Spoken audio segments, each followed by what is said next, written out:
Hi, it's Mark from Top Local. We're here with Bernie Pawlik, Pawlik Automotive, Vancouver's best auto service experience. How are you doing this morning, Bernie? I'm doing very well. So we're going to talk about a 2007 Monte Carlo that had an automatic transmission problem. What was going on with this Monte Carlo? Well, first step, of course, is always for us to road test the vehicle. So the client was experiencing some shifting problems. I drove the vehicle and definitely noted there's some shifting issues. At first, it seemed to be fine, and then there's the odd, it's sort of a 3/4, third to fourth gear type shift. There was kind of a sort of a weird feel to it. And then I noticed after a while of driving, I'd stop and go to start, and it would just kind of jump out of gear and then jump back in again. And so that was clearly a pretty significant problem. So what kind of diagnostic steps did you do to narrow down what the problem was?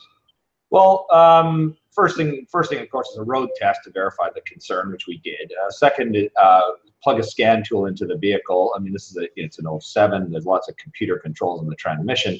Plug the scan tool in, see if there's any trouble codes. That gives us an area to look, and there was actually none. And my gut feeling from driving it is, maybe there's a fluid problem, maybe the fluid level was low. And sure enough, the next step was to check the fluid level. This vehicle has a dipstick, which surprised me because a lot of GMs of this vintage don't have dipsticks, and you can still check the level. It's just a lot more work. Put the dipstick in, pulled it out, and the fluid wasn't even reading on the stick. Took 2 liters of fluid to actually get the reading close to normal. From there, road test the vehicle to see how it works, and it shifted fine, which I kind of suspected it would. So what else did you do? Okay, so from there, basically the next step was to we could have just let the vehicle go at that point because it was working, but the fluid was discolored, and it makes sense to look inside the pan and see if there's any damage. Also, of course, why is the fluid level low? So we looked underneath, did an inspection, and found the leak was coming from the transmission pan gasket, and that's a pretty common spot for a leak. So we pulled the transmission pan down, inspected inside. Fortunately, there was absolutely no filings, materials, particles of any sort, which is really good news for the owner of the vehicle. Yeah, so that's basically what we did from there. So how did it work after the service? Oh, it was awesome. So what I should add is, in addition to changing the pan gasket filter, we also did a transmission fluid flush because the fluid was old and discolored. So yeah, it was great. Road tested the vehicle, worked absolutely fabulously, and I want to share a few photos while we're at it. So because it's interesting. So where were we here? Pictures. So here's our Monte Carlo. Good vehicle. I know for quite a few years they built this car looking at the same type of design of vehicle. So it actually surprised me. It was when I got it was as actually new as it was. I thought these were a lot older.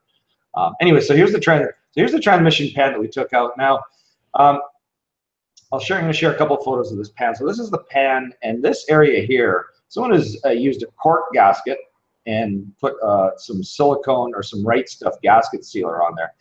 Probably nothing really wrong with it. It's not exactly the right gasket, but they tightened it way too tight. And this area here is actually the metal of the pan. They tightened it so tight that the cork is squished right out, and that was one of the causes of the leak. And now I'll share the other photo. This is the proper pan gasket it's supposed to be, and you can see it's a very elegant thin gasket. This is like sort of a metal cord gasket with molded rubber, and it's actually supposedly a reusable gasket.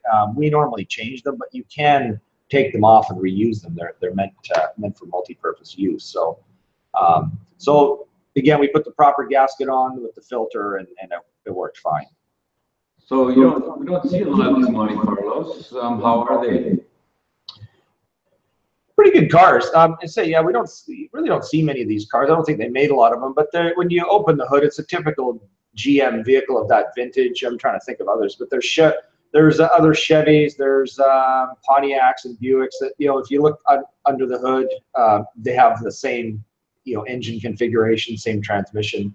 Generally a pretty reliable vehicle. A few problems here and there, but overall, pretty good car.